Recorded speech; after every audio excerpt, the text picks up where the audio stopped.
Assalamualaikum warahmatullahi wabarakatuh. Bismillahirrahmanirrahim. Nahmaduka ya ghafuru ya syakuru. Masalli wa sallim barik ala sayyidina maulana Muhammadin wa ala alihi wa sahbihi asfa'in nama ba'du. Orang itu cara berpikir nuruti nafsu, itu yang bahaya. Makanya Quran ngeritik ara'aita man ittakhadha ilahahu hawa. Orang yang cara berpikir itu nuruti hawa nafsu. Kalau zaman Nabi, zaman sahabat, zaman ulama, itu enggak seperti itu. Sehingga cara berpikir itu mudah. Makanya kata Nabi, absyiru ya ma'syaral muslimin, kata. Kamu harus senang ya ma'syaral muslimin. Allah sekarang buka pintu langit yang sebelumnya enggak pernah dibuka. Dan Allah yubahi bikum malaikatah. Dan Allah membanggakan kamu kepada para malaikat. Kenapa? Umatnya Muhammad, umatnya Rasulullah Muhammad SAW, itu kalau sampean kepengen mati setiap saat itu baik, itu resepnya gampang kata Nabi. Addu faridotan wantadzoru ukhra. Jadi Allah memberitahu, ya Muhammad, umatmu ini luar biasa. Jadi misalnya tadi kita sholat subuh, ditanya, Bahak kamu sekarang ngapain? Nunggu sholat duhur ya. Setelah sholat duhur ditanya lagi nunggu apa asar. Sehingga faman kanat hijratuhu ila Allah wa rasulih fa hijratuhu ila Allah. Jadi kalau ya sudah ini tak ijazahkan. Kalau setelah salat subuh nunggu apa? Duhur. Setelah duhur nunggu. Sehingga ketika kita mati itu statusnya penunggu salat. Tapi kamu kan enggak miskin. Kenapa? Penunggu kaya. Ya itu enggak masuk surga itu. Penunggu kemapanan. Berarti kan menunggu sesuatu yang seleranya nafsu.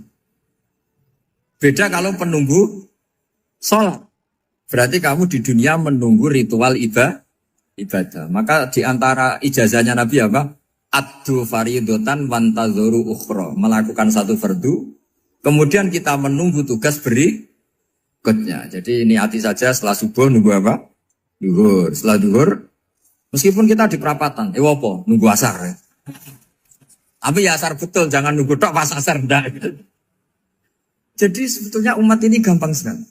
Jadi di antara kebanggaan Allah, yubahi itu Allah bangga dengan malaikatnya adalah umat ini adalah addu faridotan wantadzoru ukhra. Melakukan satu fardu, kemudian menunggu fardu yang lain. Dari mengkhidmati kampus, ingin mengkhidmati masyarakat. Dari satu masyarakat lokal Semarang menjadi sampai sekarang, sampai Banjarmasin. Unisula mau bikin kampus di sana, terus gitu. Dari satu tugas ke tugas yang lain.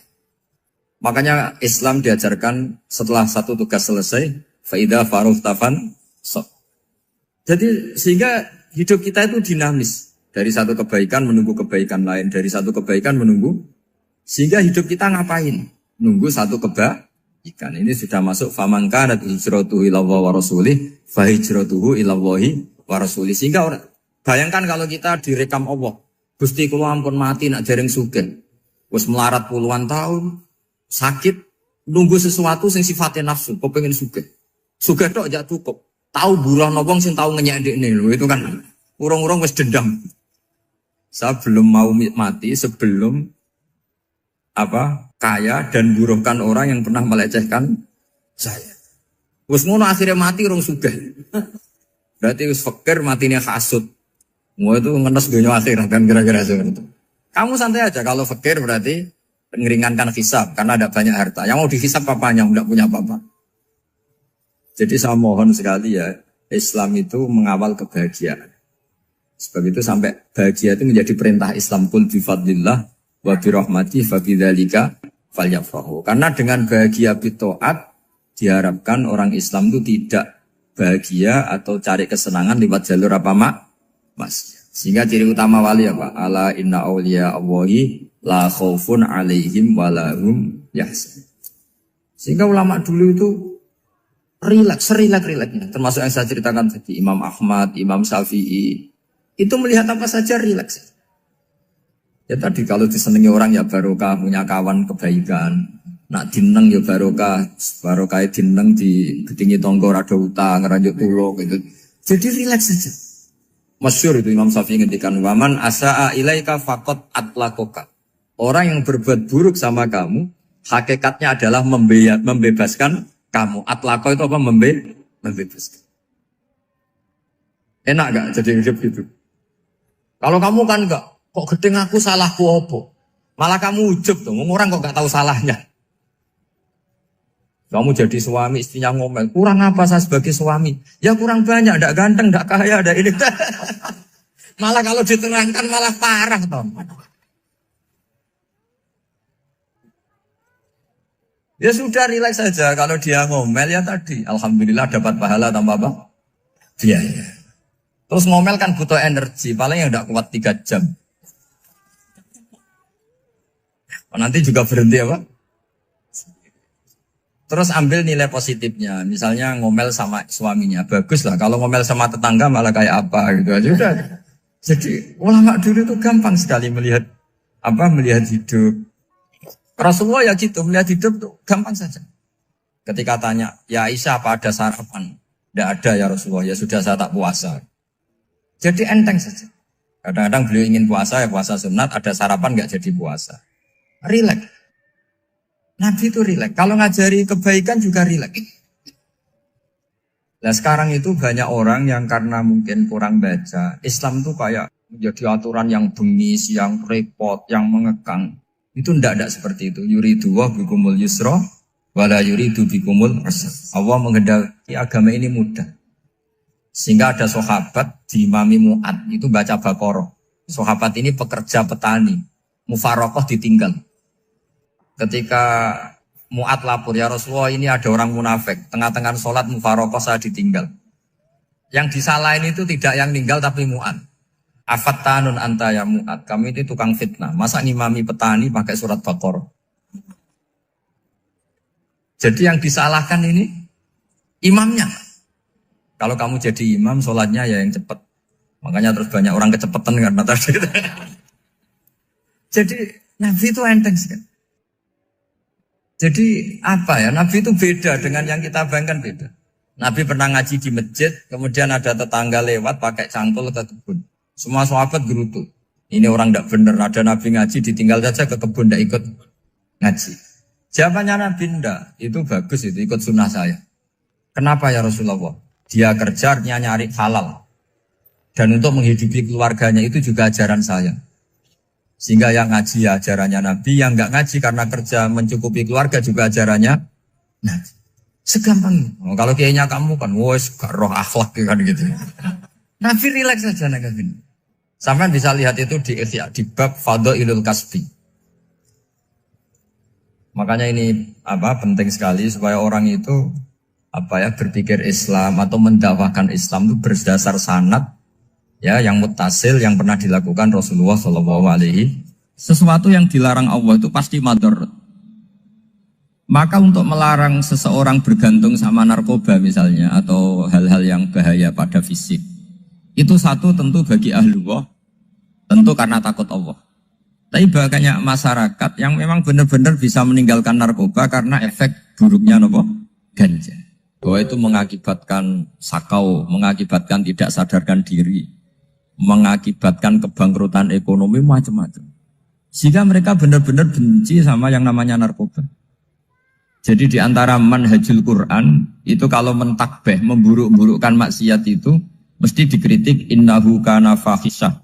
Innahu kana fahisyata wa makta wa sa'a sabila. Innahu kana fahisyata wa sa'a sabila. Diulang beberapa kali. Sehingga dibutuhkan kecakapan untuk menganggap satu hal yang buruk itu fahsyah, sesuatu yang enggak rasional, sesuatu yang tidak positif, sesuatu yang pasti berdampak negatif. Sehingga kalau misalnya tadi dibacakan oleh Qori, kuntum khaira ummatin ukhrijat linnasi ta'muruna bil ma'ruf wa tanhauna 'anil munkar. Untuk berhenti dari kemungkaran itu satu takbihun litil kal mungkar atau litil kal mungkarat, bahwa mungkarat itu kita cap, kita stigmasi bahwa itu buruk sekali. Seperti Nabi mengajarkan pemuda tadi, masa kamu suka ibu kamu digitukin lelaki lain, putri kamu, bule kamu, bude kamu, sehingga orang ini pikirannya termindset betapa buruknya zina.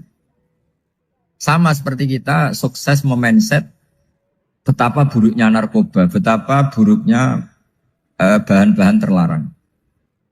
Begitu juga seterusnya, terus pengkhianat dan sebagainya. Tapi problem manusia adalah Dia itu akan mencari kebahagiaan atau kesenangan sesaat. Maka caranya gimana? Keinginan senang lewat maksiat ini dilawan dengan nyaman dengan taat. Saya ulang lagi, nyaman dengan taat. Sehingga ulama dulu punya kalimatul munajat, artinya kalimat hubungan pribadi sama Allah yang menjadikan orang itu nyaman. Dan ini yang diajarkan kitab-kitab tasawuf. Kitab tasawuf itu sukses mengajarkan melihat alam raya ini semuanya nyaman, termasuk yang mengecewakan. Itu dianggap nyaman.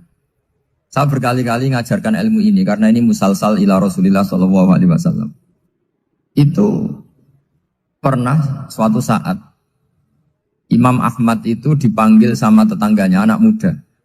Tentu Imam Ahmad ini orang yang sangat soleh, sangat waroi, sangat tunduk sama perintahnya Allah dan Rasul. Pemuda tadi manggil, ya Ahmad, datang ke rumah saya. Imam Ahmad datang.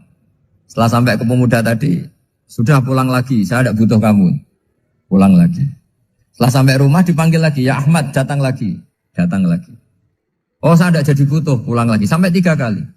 Dan itu perangai ekspresi Imam Ahmad itu atau ulama lain yang sesoleh beliau itu nyaman, indah.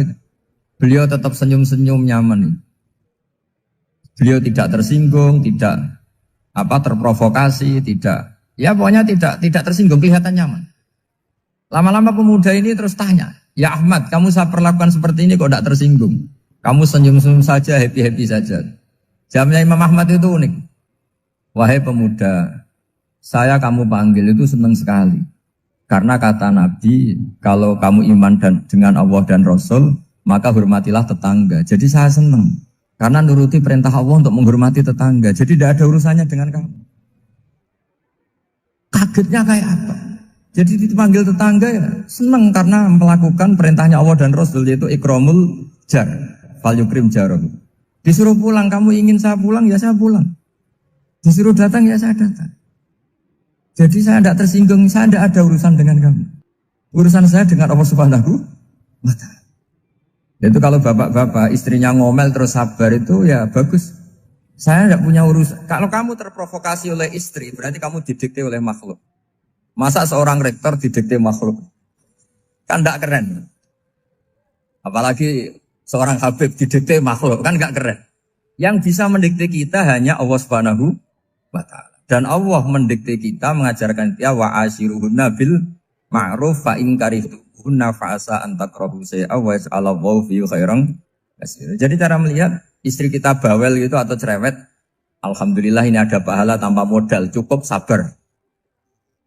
Kalau istri kamu sedang mesra, malah mintanya ke mall, malah biayanya tinggi. Murah mana dapat pahala dimarahin sama saat mesra minta ke mall? Milih yang pertama kan? Nah ya itu tidak usah modal. Ya gitu aja. Jadi kalau istri sedang marah, bawel, anggap saja ini rezeki. Dapat pahala tanpa apa? Biaya. Nah, kalau pas rukun malah nantang ke mall, biayanya malah tinggi. Jadi ulama dulu itu melihat dunia itu happy. Pernah Imam Syafi'i dikasih tahu, orang yang tadi nyium tangan kamu ya, itu di rumah menghujat Anda. Jadi dia sopan hanya di depan Anda, kalau di luar menghujat Anda. Jawabnya Imam Syafi'i lucu. Ya baguslah. Yang cerita ini kaget. Kenapa bagus ya Aba Abdillah? Kalau manggil Imam Syafi'i ya Aba Abdillah. Ya berarti saya masih wibawa, di depan saya tidak berani katanya. Jadi dipandang enteng saja. Jadi kalau kamu di depan kamu istri kamu tidak berani belanja, tidak ada kamu belanja banyak, anggap saja Anda wibawa. Jadi enteng saja. Pernah Imam Syafi'i dikasih tahu, separuh dari kampung Anda itu gak suka kamu. Ya bagus lah. Kenapa? Oh nak rukun malah bakal utang katanya gitu. Kira-kira yang utang itu yang rukun apa yang neng-nengan? Yang rukun. Jadi enteng saja. Masyhur itu makalahnya Imam Syafi'i. Waman asa'a ilaika faqad atlaqaka. Orang yang berbuat buruk sama kamu berarti membebaskan kamu. Kalau saya sedang nenengan sama Habib Hasan Toha Putra, beliau naik Alphard gak nawarin saya sah karena baru nenengan. Tapi kalau sedang rukun malah harus repot mana? Rukun sama ndak rukun? Repot rukun sebetulnya. Jadi Imam Syafi'i itu happy saja. Kalau sedang rukun sama tetangga ya dianggap rukun itu satu kenikmatan. Sedang nggak rukun ya dianggap satu kenikmatan. Jadi orang dulu itu serilek itu melihat dunia. Kalau kita kan enggak, ego. Wah saya ini suami kok dimarahin istri. Wah ini egonya bangkit. Padahal egonya bangkit itu ada kebodohan di situ. Yaitu seorang rektor didikte seorang istri, seorang makhluk. Apalagi kalau Anda daftar wali itu tidak akan jadi wali. Ini wali kok tunduk sama makhluk. Karena didikte apa? Makhluk. Maka Imam Ahmad ketika tetangganya bully gitu ya santai saja, beliau happy. Ketika pemuda tadi eskal janggal. Kenapa kamu gak tersinggung ya Ahmad? Memangnya saya harus tersinggung gimana? Kan tak panggil tidak jadi, tak panggil tidak jadi.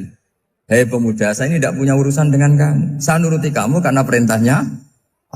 Saya senang melakukan perintah Allah, harus berbaik sama kamu. Sampai 3 kali. Ajarkan Muhammad atau katakan Muhammad pada umatmu. Sebaiknya atau seharusnya mereka hanya gembira dengan melihat fadlnya Allah dan rahmatnya Allah. Ini harus kita pahami mulai dari konstruksi yang paling pokok, yaitu akidah. 2 ahwal. Ahwal itu 1 perilaku sosial. 3 mutammimat, sesuatu yang tidak pokok, tapi kita butuhkan dalam mengawal hidup ini. Saya beri contoh, itu sampai maksiat, itu karena cari kesenangan. Misalnya baru penat itu, ingin seneng, ada orang yang macam-macam lah, ingin melihat maksiat, apa itu pornografi, apa nyabu, apa macam-macam.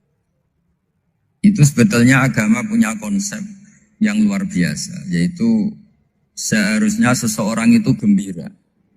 Gembira dengan ketaatan. Lalu pertanyaannya caranya gembira gimana? Gembira itu mudah. Jadi misalnya kamu sujud sama Allah Subhanahu wa taala. Terus cara berpikir begini. Ini sekaligus ijazah. Cara berpikir begini. Ya Allah, ini kata Sayyidina Ali, kafani izzan an aku nalaka abdan, wa kafani fakhron an takuna li robban. Ya Allah, betapa sialnya saya, andaikan saya jadi budak dari makhluk yang sama. Misalnya sampean itu seorang kiai atau rektor atau doktor atau orang terpelajar, kemudian kamu jadi budak atau hamba dari makhluk yang setara. Betapa hinanya saya. Maka kata Sayyidina Ali, ya Allah saya ini cukup bahagia, cukup bangga. Karena jadi budak, jadi hamba dari zat yang super atau yang maha super. Jadi kok Allah Subhanahu wa ta'ala. Sehingga ada kebahagiaan yang luar biasa karena menjadi hambanya Allah Subhanahu wa ta'ala. Setelah bangga dengan jadi hambanya Allah, maka kita akan malu. Malu misalnya kok saya bahagia itu nunggu melihat pornografi, melihat maksiat. Itu terus menjadi malu. Kenapa saya bisa didikte oleh hal-hal seremeh itu? Ya, kita malu karena didikte oleh hal-hal yang seremeh itu. Karena kita didikte oleh nafsu. Jadi izzatun nafsi, satu harga diri seseorang itu harus dihidupkan untuk hanya tunduk kepada Allah Subhanahu wa ta'ala. Sehingga Nabi itu melatih satu logika tarkul ma'asi. Nabi itu dulu ketika ada seorang pemuda yang ya karena mungkin pemuda ya, dia itu mau masuk Islam, tapi uniknya kata pemuda tadi, saya masuk Islam tapi asal dibolehkan bebas zina. Jadi ini agak sableng gitu. Jadi mau masuk Islam syaratnya dibolehkan apa? Zina atau free sex gitu. Karena orangnya agak hiper. Itu Nabi tidak langsung mengancam dengan neraka enggak. Ketika mau pamit gitu semua sahabat melarang. Mah itu jangan, kamu jangan suan Nabi. Itu permintaan yang enggak masuk akal. Setelah lama ditahan terjadi kegaduhan di masjid, Nabi dengar itu ada apa itu? Itu ada pemuda yang mau masuk Islam tapi yasta'dzinuhu fi zina. Tapi mereka minta izin Nabi untuk tetap boleh zina. Kata Nabi, pemuda itu suruh masuk, suruh menghadap saya. Ketika menghadap Nabi, saya ulang lagi ketika menghadap Nabi, Nabi mengajarinya itu luar biasa. Nabi tidak langsung mengancam dengan neraka atau dengan azab tunda. Tapi kata Nabi, atuhibbuhu li ummik. Kamu suka kalau ibu kamu itu jadi demenannya orang banyak. Oh enggak ya Nabi, yang demen ibu saya tak bacok kan. Karena ini ya agak preman, di mana-mana orang nakal agak preman. Terus atuhibbuhu li bintik. Kamu suka kalau putri kamu ya digitukan orang-orang. Oh ya enggak Nabi, yang gitukan putri saya tak bacok. Atuhibbuhu li kholatik. Kamu suka kalau bule kamu digitukan. Atuhibbuhu li ammatik. Kamu suka kalau saudara bapak kamu digitukan. Nabi itu mengeset ya. Cara sekarang itu di otak mungkin. Nabi itu meluruskan otaknya anak muda itu.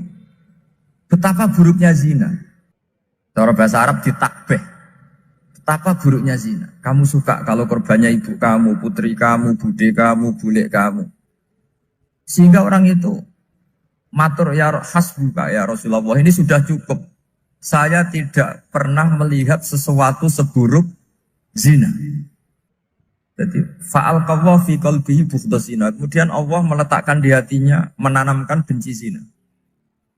Sehingga akhirnya pemuda tadi menjadi iffah, menjadi menghindari zina.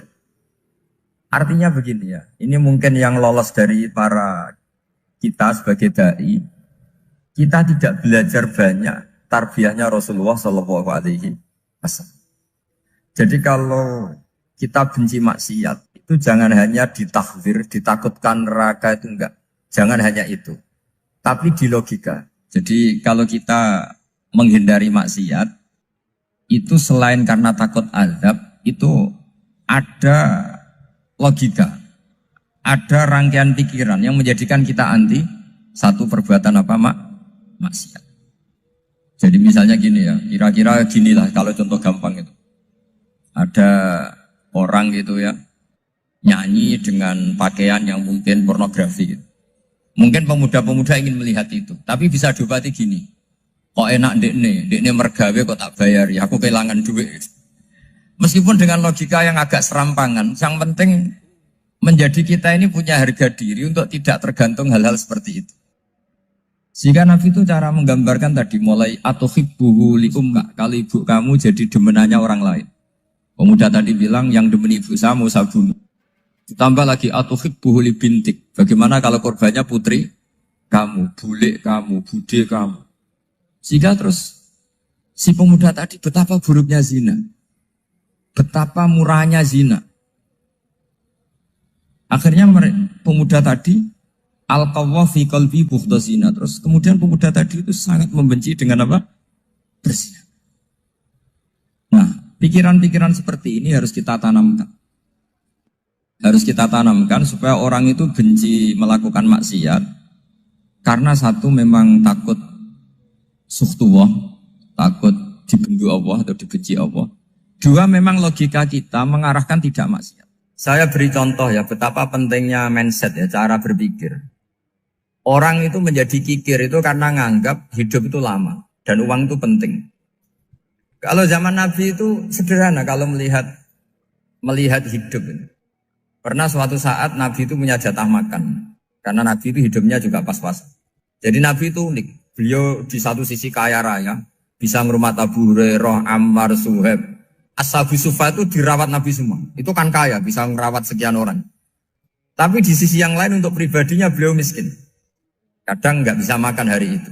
Tapi di saat yang sama bisa merawat Ahlus Sufa. Jadi keliru kalau orang hanya cerita Nabi itu miskin, untuk makan dirinya aja susah. Itu keliru. Kelirunya kalau tidak diteruskan, tapi Nabi mampu menghidupi Ahlus Sufa. Singkat cerita jatah makannya Nabi itu dikasihkan orang ketika Nabi tanya, ya Aisyah, makanan jatah saya di mana? Oh ya Rasulullah, tadi ada orang minta tak kasihkan, maka makanan itu habis. Apa kata Nabi? Kamu salah Aisyah. Yang kamu kasihkan itu justru yang masih. Ya yang kamu kasihkan itu justru yang masih. Sehingga Nabi menganggap, makanya Nabi terus ngendikan. Ya kalau mukhatabnya lelaki ya kira-kira begini. Wahallaka min malika illa ma akalta fa'afnaita walabista fa'ablaita. Tersanya watasaddaqta fa'abqaita kata Nabi. Harta kamu ya kamu makan, kemudian ke WC, jadi kotoran, atau punya pakaian mewah nanti rusak. Wa tasaddaqta fa abqaita. Ada yang kamu sedekahkan, yaitu yang abadi sampai akhir.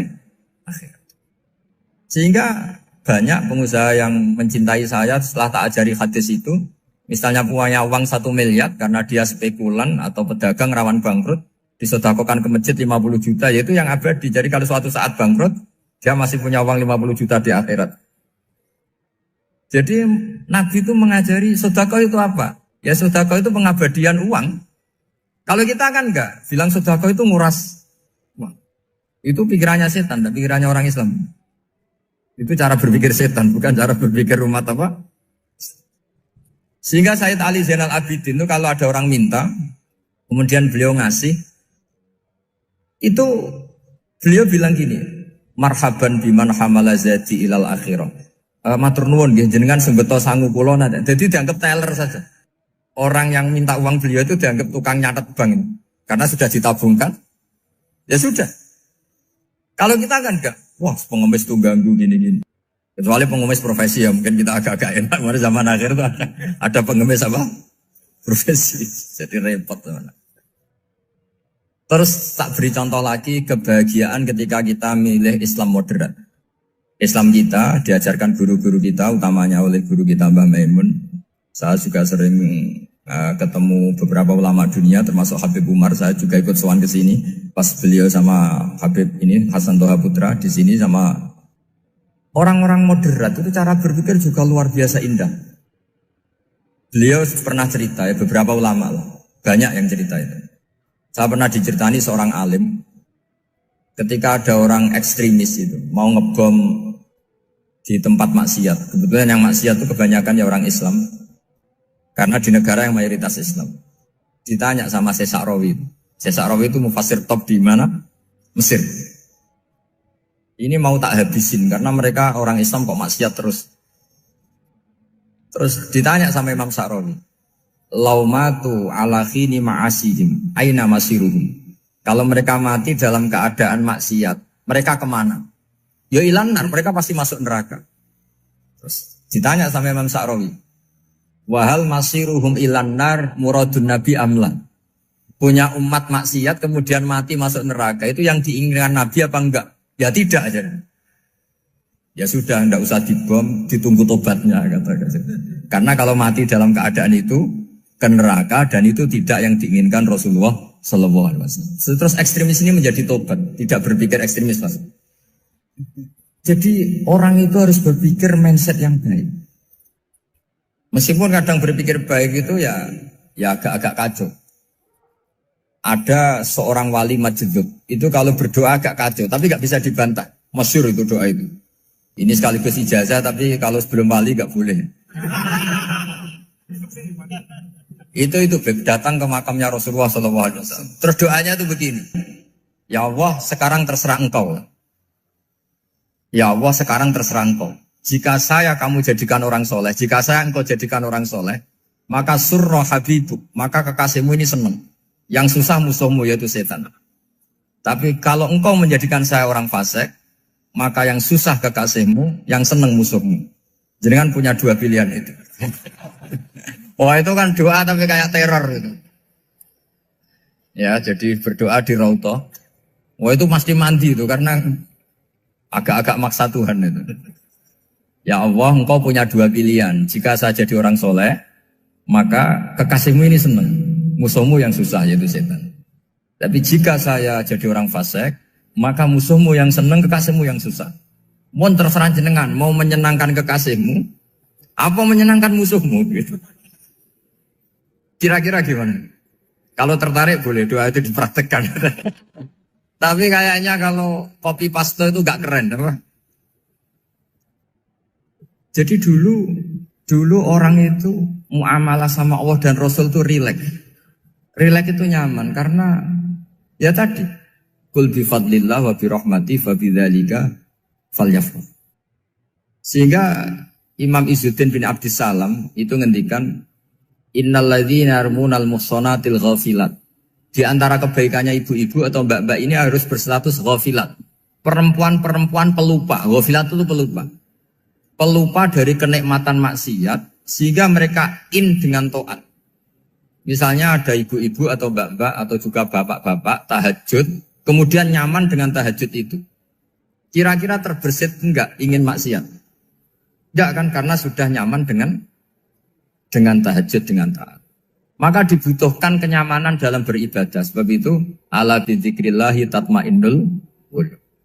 Makanya saya termasuk kiai yang setiap ngaji itu happy, seneng. Karena ini untuk kampanye, seneng dengan ngaji, dengan taat itu sudah luar biasa. Kayak apa kalau mereka senengnya kalau nunggu melakukan maksiat.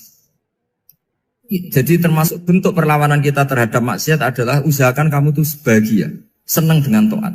Istiqnas billah, mu'anasah billah, farah billah, itmi'nan tumaknina billah. Sehingga ini mencukupkan kita tidak berkebutuhan maksiat. Meskipun kita ya manusia, pasti suatu saat atau sudah pernah maksiat. Serasa diceritakan lah, itu mesti gitu. Lah orang-orang dulu itu orang yang sukses mengelola bahagia ma'allah wa billah walillah. Jika wali-wali dulu itu jadi wali itu tidak mesti karena ibadahnya banyak, itu enggak. Mereka orang yang ibadahnya itu biasa. Biasa-biasa sekali. Ulama-ulama dulu ibadahnya biasa sekali. Tapi qulubuhum ma'allah, hatinya itu ma'allah. Itu ada seorang wali itu jadi wali, Umar bin Abdul Aziz yang dikenal khamisul khulafa. Khamisul khulafa. Di luar khulafa Rasyidin 4, di antara yang soleh adalah siapa? Umar bin Abdul Aziz. Itu ketika mau meninggal, itu senangnya bukan main. Itu semuanya nangis, beliau senang.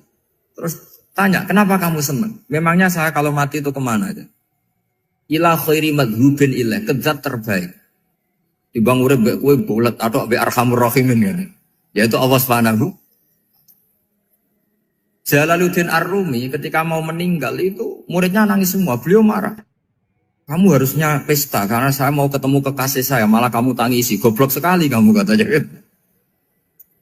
Jadi orang-orang dulu itu luar biasa. Karena tadi mereka tidak ingin ketemu Allah itu dianggap problem. Harus sesuatu yang membahagiakan. Makanya wali-wali itu kalau berdoa begini. Wa khairu ayyami yauman alqa fih, dan jadikan hari terbaikku adalah hari ketika saya ketemu engkau ya. Pernah dengar doa itu? Wa khairu ayyami yauman alqa fih, dan hari terbaikku adalah hari saat ketemu engkau. Aman kan enggak? Sampai mati ku wedi. Saya tidak tahu wedi dosa apa wedi Israel apa wedi malaikat siapa? Mungkar nakir. Sebenarnya tidak perlu seperti itu. Karena cara pandang Nabi itu ini bisa dipraktekkan. Kalau kamu orang baik, mati artinya apa? Ya baik. Karena husnul khotimah. Kalau kamu orang yang buruk, itu kata Nabi, anggap saja mati itu akhir dari keburukan kamu. Nah, aku urip terus, malah maksiat terus. Maka Nabi itu kalau ngajari kita berdoa gini, Allah maj'alil hayata ziyadatan li fi kulli khairin wal mauta rohatan li min kulli syarri. Ya Allah, kalau saya hidup, ya anggap saja ziyadah fi kulli khairin, berpotensi nambahi kebaikan. Kalau saya mati, anggap saja ini akhir dari segala keburukan. Maka saya berkali-kali, banyak tradisi ulama-ulama NU, ulama-ulama pesantren, ya ada hanya NU, pokoknya ulama-ulama alim. Itu kalau ada orang mati, orang nakal gitu mati, ini saya gitu. Itu hadirin mesti gak terima. Ngapain nanti orang nakal. Tapi dipaksa sama kiainya, saya gitu. Lama-lama dipaksa. Saya gitu. Padahal ngatine kiai, wis ra iso maksiat meneh, wis saya gitu. Karena dengan mati berarti saya sudah tidak bisa maksiat lagi. Jadi Nabi melihat hidup dan mati itu segampang itu. Kalau al-hayata ziyadatan li fi kulli khairin wal mauta rohatan li min kulli syarr. Coba kita ke depan itu kan ada potensi zina, potensi korupsi, potensi maksiat. Yang bisa menghentikan potensi itu apa coba? Mati ya, udah pintar ya. Sudah maju berani mati. Berani. Tapi jangan di sini ngel-ngelo panitia. Artinya yang selama ini kita risau dengan kematian, dengan apa? Nabi ngajari kita tadi. Allah mas'alil hayata ziyadatan li fi kulli khairin wal mauta rohatan li min kulli syarr. Ya Allah, jadikan hidup ini sebagai bekal menambah kebaikan. Dan suatu saat kalau saya mati, semoga itu akhir dari segala keburukan. Jadi artinya Nabi itu ngajari kita itu positif terus. Sama seperti ulamanya tadi. Nak lagi rukun mbek tonggo ya sanggep ae kanca keapian. Nak nenengan ben ra utang tenan. Jadi pokoknya penak terus itu. Nak bojo lagi ngamuk, alhamdulillah gak ngajak belanja. Nak pas rukun ya alhamdulillah kok lagi rukun. Jadi gampang semua. Makanya ada seorang alim itu ngendikan begini, ada yang tanya. Saya tuh dulu ketika kaya, teman saya sering main ke saya. Setelah saya miskin gak ada teman-teman yang ke saya. Dikira si Habib ini kebetulan orangnya Habib itu mendukung keluhan dia. Ternyata enggak. Si orang alim itu bilang gini, malah bagus toh gitu. Kowe wis melarat buruhe wong.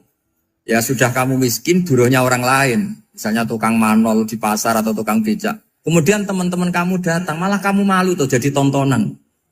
Bagus kalau mereka lupa, pas kamu miskin tidak ada yang lihat katanya. Jadi apa ya, dianggap enteng saja gitu. Akhirnya orang ini nggak jadi ngeluh. Selama ini kan kita ngeluh ya, ketika miskin teman-teman nggak datang. Coba kalau mereka datang pas kamu buruh bikin botol di orang lain. Mantan bos buruh, malu gak? Milih datang kepada? Dah lah, sudah bener itu. Jadi ulama dulu itu makanya sering baca biar tahu solusi hidup.